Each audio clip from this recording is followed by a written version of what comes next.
Guys, nandito tayo. Nandito tayo ngayon, guys. Hello, guys.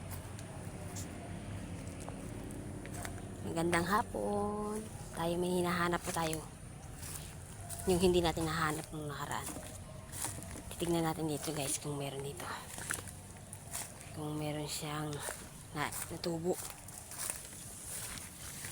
Tignan natin, guys, dito. Baka may tubo dito eh. Dito. Baka may tumubo dito eh. Ito wala to. Wala siya. Kahit dito, guys, wala tayong makuha.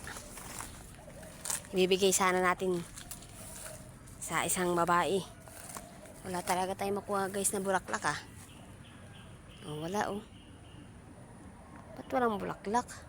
Yung parang gusto kong makuha, guys. Yung bulaklak na yun. Wala. Ano kaya magandang ibigay? Wala tayong makuha, guys. Nagpuputol lang kawayan yung pinsan ko, guys. Ako naman dito naghaharap ng bulaklak. Ayun, pwede yata ito eh. Kaso parang pangit eh. Ayan oh. Ayan oh. Pwede na siguro yan. Ayan oh. Pwede na siguro yan. Kaso guys, ang pangit tignan nyo. Ibang-iba ang kulay niya, kulay pula. Wala tayong makitang bulaklak na maganda eh. Maganda sana, guys, yung kukunin natin eh. Kulay puti siya na puro para siyang pinya style niya. Eh wala tayong makuha, guys. Parang napitas na yata ng mga bata. Wala, guys eh. Cut dito, wala rito. Ang dami dito dati, guys eh. Ngayon wala na.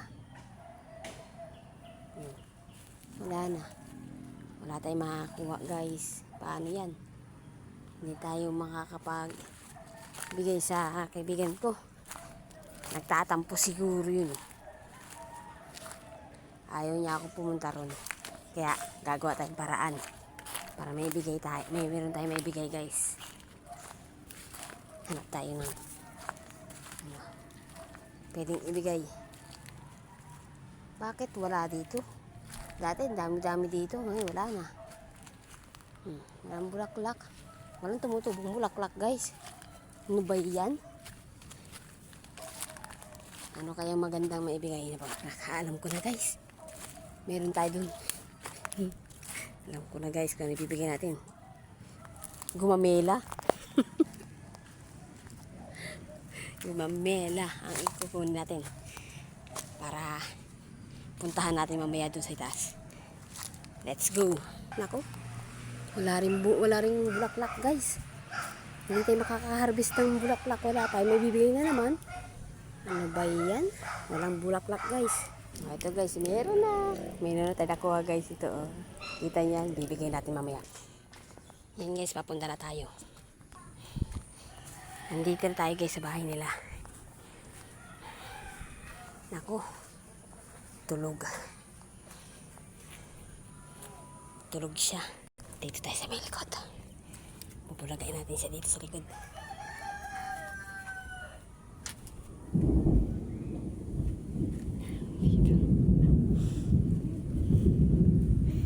Guys, nailagay na natin yung bulaklak. Nilaglag ko. Kasi kausap niya asawa niya. Hindi niya, guys, alam na dito ako. Yan, guys, naibigay ko na yung bulaklak. Nagsalita siya na, ano to? Kaya, guys, babalik na tayo sa bahay. Naibigay na natin, nailagay na natin. Babalik na tayo dyan mamaya. Kasi tutulog yung kanya anak. Yan. Hanggang dito na lang, guys. Bye-bye.